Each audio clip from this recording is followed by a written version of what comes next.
Hey everybody, out here in the garage today. Got my work onesie on, the AZ-1's up on the lift, so that tells you we got a pretty big job ahead of us. How I got to this point, I was out driving the AZ-1 the other day, zipping around the beautiful mountains here in Tennessee, and I was at about 9 grand in second gear, went to grab third, boom, clutch in, nothing was there. It's like, it just sort of went right to the floor. And of course I grind the gear really loud. That was a terrible sound. After that, I had no clutch pedal. So I sort of jammed it into third, and thankfully it brought me back home, but no clutch engagement whatsoever. I tried to diagnose the problem with the engine and transmission in the car, you know, playing around with the clutch adjustment, but it just seems like there's something malfunctioning with the whole clutch assembly inside the bell housing. Maybe the pressure plate broke a finger off, or just something with the assembly in there. It's hard to know exactly what's going on in there without tearing into it. And as you've seen so far with the AZ-1, there's no easy sort of diagnosing or maintenance work to be done here. So what needs to happen is the whole engine assembly needs to be dropped out of the car. Like a lot of mid-engine cars, the service is done with the whole engine and drivetrain on the floor. So the AZ-1's no different. So that's where we're at right now. We gotta start by removing the seat and the engine access panel, and then start disconnecting everything, and then the whole drivetrain can just sort of conveniently pop out the back. So let's get to work. Okay, I've got all the tools laid out we'll need, most of them anyway. Plenty of pliers for disconnecting all those hoses and fittings and connectors. There's all of our screwdrivers, sockets and things. And most importantly, my high visibility labeling tape and Sharpies. Because if I don't label everything, I will definitely forget where stuff goes.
Okay, our work begins back here.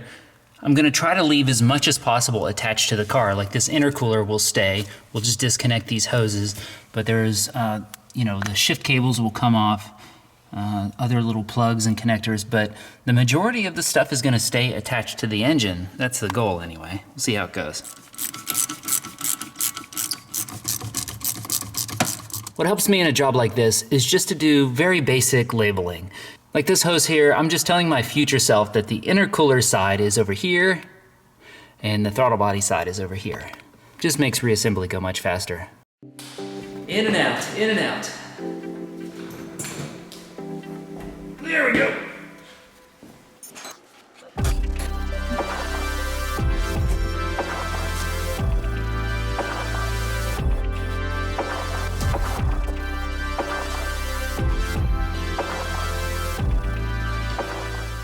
Okay, quick update. Things are going very well. Just trying to disturb as little as possible as I'm in there. I'm disconnecting only what needs to be. I'm trying to leave as many things connected as possible, either to the engine or to the car itself. But I'm disconnecting the fuel lines, all the electrical stuff. Coolant's coming up next, and then out will come the axles, and we'll be getting very close to dropping this drivetrain out of this thing. All right, going in again. Going right in here. Perfect. Everybody should have a tiny mid-engine car. Really, you need to experience this. All right, look at all my labels. I know, I'm an over-labeler. I can't help it. They're everywhere.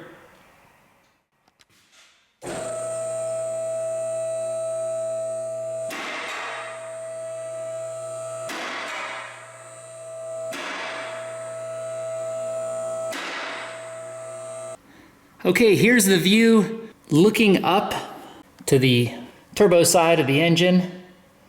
I just had a couple things to unplug under here. Got to remove the exhaust, and this sucker will be coming out.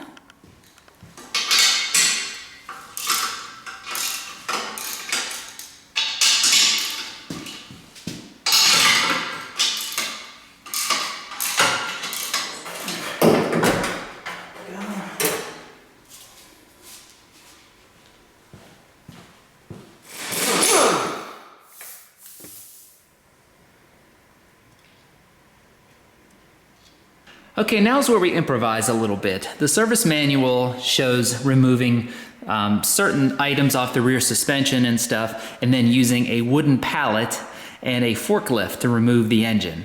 Now, I don't have a forklift here, sadly, but I do have some other cool stuff. So I think with sort of leaving this hub attached, removing all the other components that attach to it, that also attach to the subframe, I think we'll be able to drop this thing out, leave this whole guy here, just disconnect the important stuff from this hub, and I think that'll do the trick.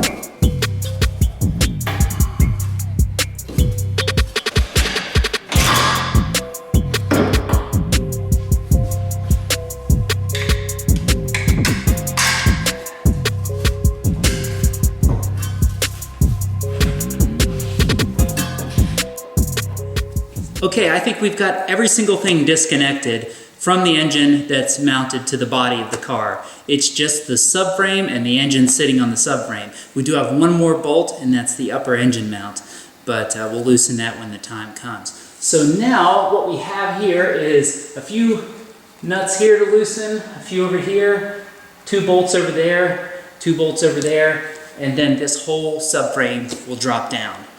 So I've got a cool little tip that I saw online in getting this out, since I don't have that forklift I mentioned earlier. So I'll show you that here in a second.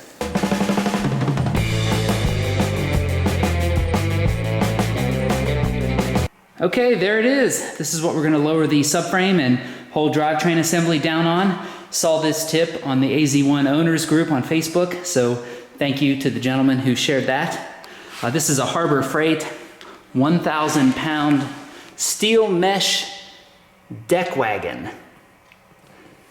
Got it for, I think, $40 with all the coupons and such that you do at Harbor Freight, and seems to be pretty darn good. Had good reviews. I'll definitely use it around the house too. Okay, there's the idea. As we lower the lift down, it'll rest on the cart. That's the plan. Let's go.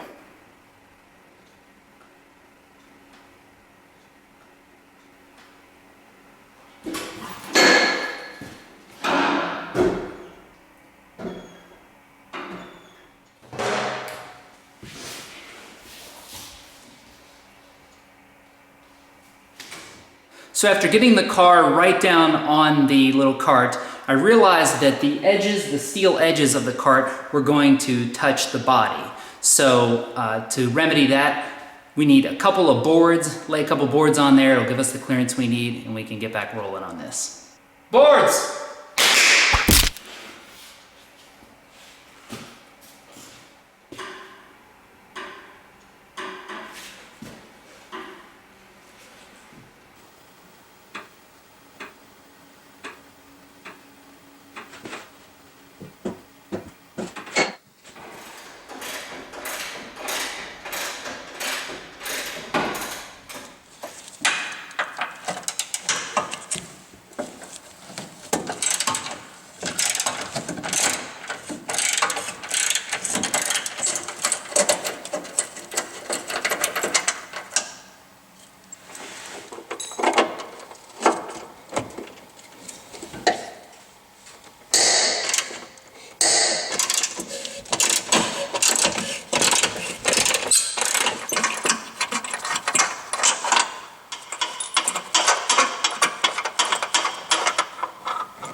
Yep.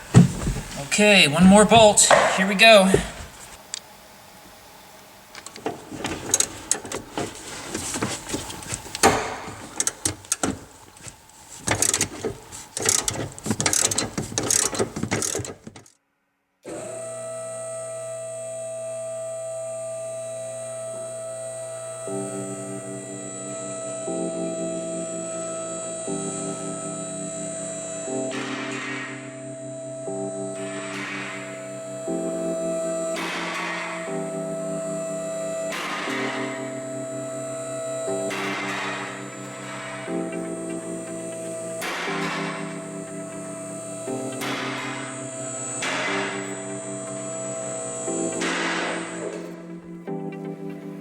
It worked!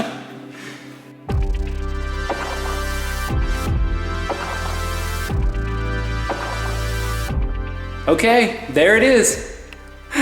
That was shockingly easy. I guess that's the beauty of a mid-engine car. It's all packaged very nicely in the back there. So the next step now is to wheel it over in front of the workbench and start tearing it down.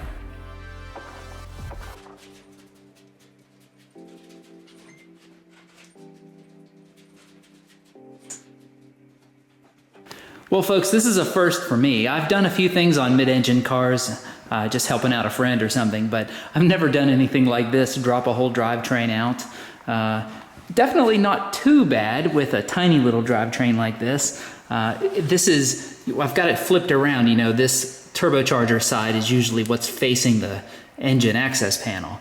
But I thought it'd give you a good view of exactly how small this engine is. It's just a stubby little guy. You see there's the timing cover, and then you got your valve cover, and then boom, that's it. There's your engine. So when you talk about engine swaps and things, you can truly see how challenging that is, because the frame rails of the car, you know, are here, right up against that timing cover, and right over here, right, that comes right down to that end pan on the transmission. So it's a really tight little setup. So as for comparison's sake, a 4G63 from the edge of the engine here where it mates up to the transmission over to where the timing cover is, about 18.5 inches. And the same measurement here on the AZ-1 is about 12.5 inches. Crazy. You know, I'm having the same feeling I had when I dropped this stock drivetrain out of the Miata for Project Thunderbolt. I just, you know, you just kind of marvel at the engineering and how so much stuff can be jammed into a little area so compact like this. It really takes just so much talent and ingenuity to do so. Well folks, I think that's enough havoc for one day. Thanks for watching. I appreciate all the support and kind words. And with that said, thanks again folks. We'll see you next time.